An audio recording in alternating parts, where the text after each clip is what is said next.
don't stress myself out. I want to have fun. And nothing's wrong with that. I'm kind of the same way. I had beliefs that I have to be a certain way or to show up a certain way or have something done certain way, and just because that was an idea, and I realized that was just an idea or a program that was just um, implanted on my thinking, and Well, yeah, and now I what is just a certain operate way? with. You know what I I'm mean? Because sorry. what is a certain way? There's 8 billion plus people in the world, right? So each one of us has a different Right. perception of the certain way. And so that's the reality is, I said to somebody yesterday, I had this beautiful person reach out to me, and we know somebody who passed away, and she said to me, she's like, I want to respond, but I don't know how. And I'm like, when you filter yourself, you limit yourself. And I think that is where my power lies in this junction in my life. I don't filter myself. I truly don't. Like, I show up outrageous. I mean, my kids probably would tell you sometimes I embarrass them. I have so much fun, but I also, the place where I am least filtered is with love. And let me just tell you, what I know to be true is, it's not that people are afraid of love. People are afraid to extend themselves with love for fear of rejection, but it is the love that we exist in. That is our natural being, a state of love.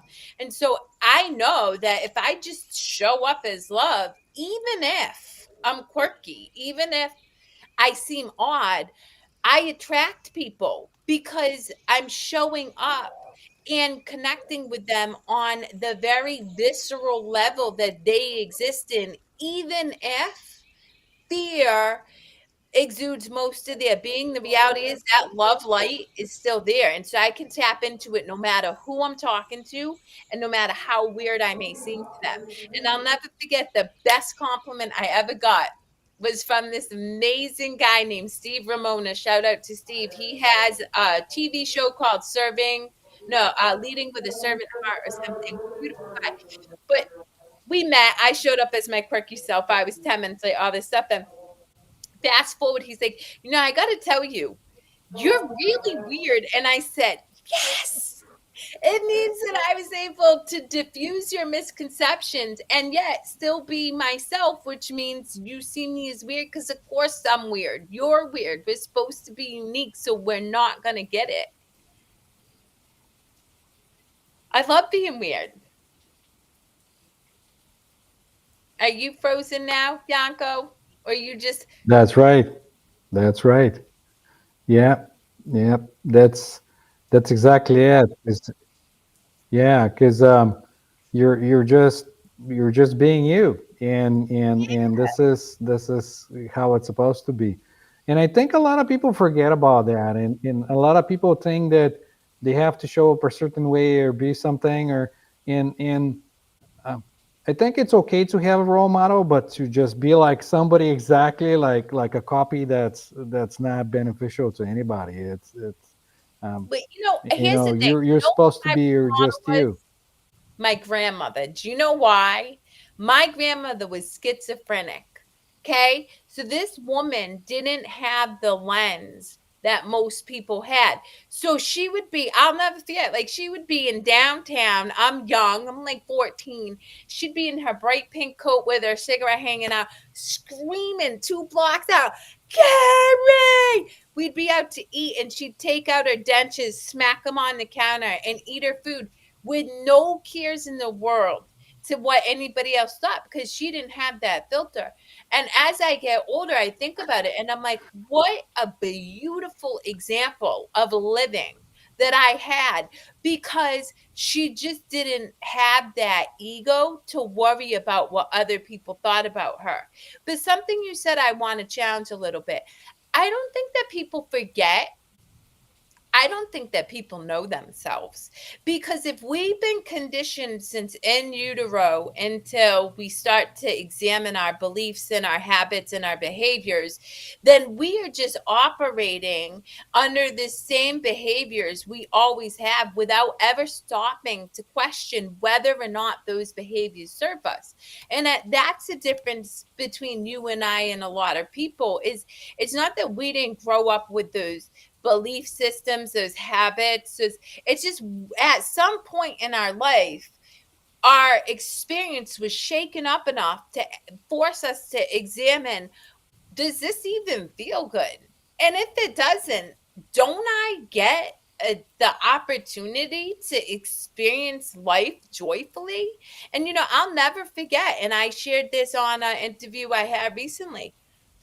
I've been doing the work since I was 14. I'll be 44 in May. So like 30 years of extensive research on myself. That's a long time. But it wasn't until I'm sitting in my sister's pool of blood from dying that I said, this is bananas. I'm sitting here suffering for because I'm worried about what the world is going to think about me if I chase happy. Forget about it. Because I'd rather be chastised, condemned, and looked down upon than numb out through addiction and live in suffering, because I'm afraid that another person who's suffering too is going to judge me. And that's the real thing. And that's the work. That's the Does this make you feel good? Do you sit in joy? Do you sit in peace? And if you don't, are you willing to examine why that is? And then the bigger piece is to take the actions needed to then start to experience feeling good, feeling joy, feeling peace, because you owe it to yourself.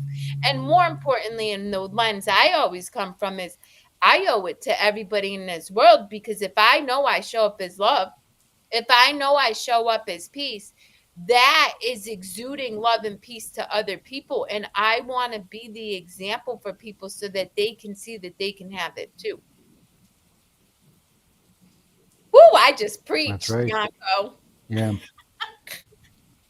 I mean, it all comes around, and it comes around to the same thing, that everything it's love, and everything else is just a delusion, or like you're missing the mark. You're taking a turn per se. Maybe if you're going in one direction and you thought you're going in one direction, then you miss the mark, and you realize that you missed the mark, and you have to come back and redo everything, or go back to that, to like oneness and in love. That's pretty much it.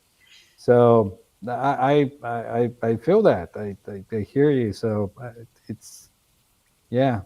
Well, so all right, for all of our audience, because me and Yanko can get on this pedestal of love all day long because we exist in it. But for our audience who may not be as aware as we are, right, of the fact that we create our own reality, right?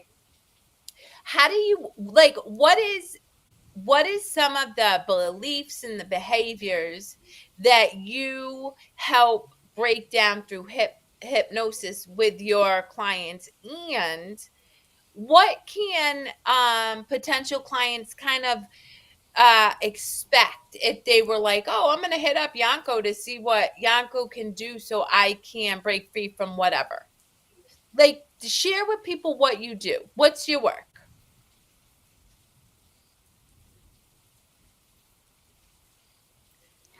Well, I help people get in outer state of being, the trance state, which usually it's a state where you go naturally many times during the day.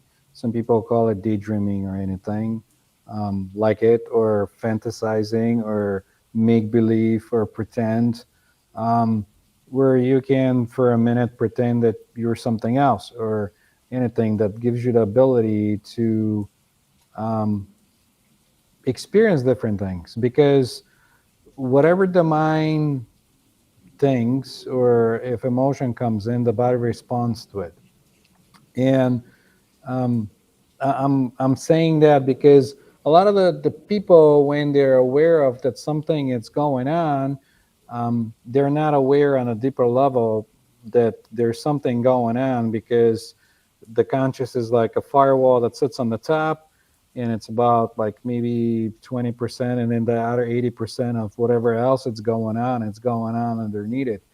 So if you one catches itself that it's stuck in a loop or something else, or some pattern that doesn't longer serve them, So give an with the example. So help of the I know trance state, because they can um, break that loop per se, and see alternate options, not like this is the only way and this is how it's been, or like there's no other options, and there's nothing else, because the entire mind, it's so powerful that it could create anything. It gives you all kinds of abilities to do pretty much anything you want to do in your life.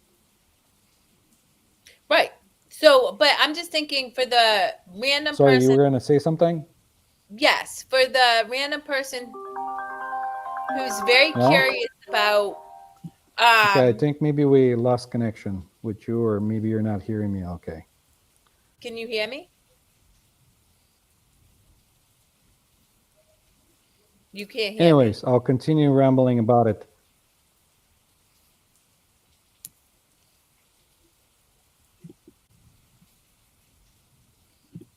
Go ahead.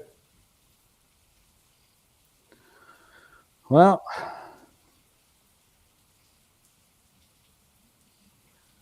so usually for the random person uh, that doesn't really know, it's almost like a shortcut that gives them ability to pretty much change anything they want to change in their life.